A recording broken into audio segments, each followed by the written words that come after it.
अस्सलाम वालेकुम dear viewers, आज का हमारा जो टॉपिक है स्टार्ट करने जा रहे हैं वो है स्टोमाटाइटिस। तो स्टोमाटाइटिस हम लोग किसे कहते हैं, उसकी डेफिनेशन, उसके काजेज़, साइन और सिम्टम्स, नर्सिंग मैनेजमेंट और इसके अलावा मेडिकल मैनेजमेंट हम लोग किस तरीके से कर सकते हैं। ठीक है, अब जहाँ पे भी लफ्ज़ टाइटस का आ जाए, ठीक है, किसी भी चीज़ के साथ अगर टाइटस का लफ्ज़ जुड़ जाता है तो टाइटस का मतलब होता है इन्फ्लेमेशन। सही है, यहाँ पे जैसे है स्टोमा, उसके बाद टाइटस। स्टोमा मतलब ओरल, ठीक है, या फिर माउथ। टाइटस मतलब इन्फ्लेमेशन, जैसे कि हम लोग कहते हैं हेपाटाइटिस।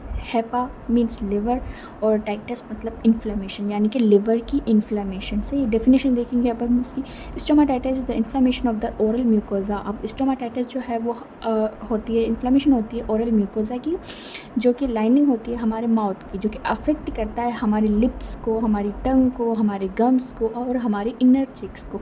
उसे हम लोग कहते हैं स्टोमाटाइटिस, यानी कि inflammation of the oral mucosa including lips, tongues, gums, inner cheeks is called stomatitis. अब काजेज़ क्या क्या हैं इसके। Number 1, infection. अब वो इन्फेक्शन वायरल भी हो सकता है, बैक्टीरियल भी हो सकता है, फंगल भी हो सकता है।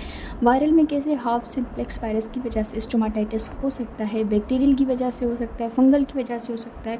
और नंबर 2 पे पुअर ओरल हाइजीन। अब अगर किसी बंदे ने अपने माउथ की, ठीक है, सही तरीके से हाइजीन मेंटेन नहीं की होती तो उसको भी स्टोमाटाइटिस हो जाता है। Number 3, nutritional deficiency. अब कुछ न्यूट्रिशनल डिफिशिएंसी की वजह से भी हो सकता है, जैसे कि विटामिन बी कॉम्प्लेक्स की डिफिशिएंसी की वजह से और विटामिन सी की डिफिशिएंसी की वजह से और आयरन की कमी की वजह से भी स्टोमाटाइटिस हो सकता है। नंबर 3, मैकेनिकल और केमिकल इरिटेशन। ठीक है, मैकेनिकल और कुछ केमिकल इरिटेशंस की वजह से भी हो सकता है, जैसे कि हॉट फूड्स खाने की वजह से, शार्प टीथ की वजह से भी हो सकता है। Number 4, allergic reaction. अब किसी को अगर किसी पेस्ट से अगर कोई एलर्जिक रिएक्शन है तो उस सूरत में हमें स्टोमाटाइटिस होगा। और अगर किसी को मेडिकेशन से, कोई ऐसी मेडिकेशन जिस इंसान को, किसी बंदे को उससे एलर्जी है तो उस वजह से भी स्टोमाटाइटिस हो सकता है। Number 5, systematic disease. अब अगर किसी इंसान के अंदर कोई सिस्टमेटिक डिजीज़ है, जैसे कि डायबिटिक मेलाइटस, ठीक है, अगर ये है तो उसमें भी चांसेस होते हैं कि उसको स्टोमाटाइटिस हो सके या फिर हो जाए।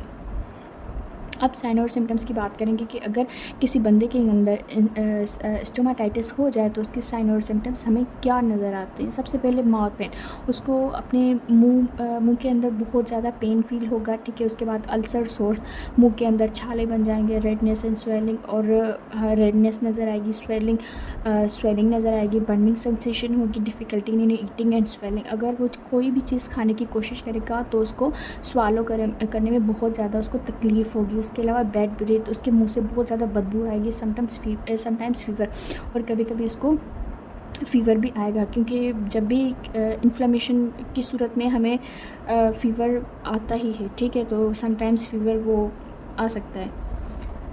अब डायग्नोस क्या करवा सकते हैं अगर किसी इंसान को स्टोमाटाइटिस है, तो हमें कैसे पता चलेगा कि इंसान को स्टोमाटाइटिस है। तो clinical examination of the mouth, patient history.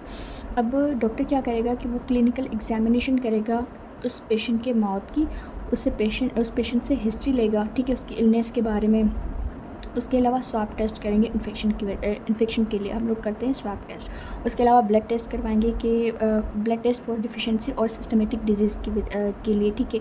Blood test इस वजह से कराएंगे कि कोई किसी चीज़ की या किसी आयरन की वजह से तो नहीं है, अगर आयरन की कमी तो नहीं है और सिस्टमिक डिजीज़ तो नहीं है, जैसे कि डायबिटिक मेलाइटिस। हमने पीछे पढ़ा कि डायबिटिक मेलाइटिस की सूरत में भी स्टोमाटाइटिस होता है, तो ये हम लोग डायग्नोसिस करवाएंगे, जिससे हमें पता चलेगा कि इस बंदे को स्टोमाटाइटिस है या नहीं। उसके अलावा नर्सिंग मैनेजमेंट। अब इस चीज़ में एक नर्स का क्या रोल होता है। Maintain oral hygiene. नर्स क्या करेगी, मेंटेन करेगी उस पेशेंट की ओरल हाइजीन को, soft brush, saline, mouth wash करवाएगी। उसके अलावा प्रोवाइड करेगी पेन रिलीफ मेजर्स।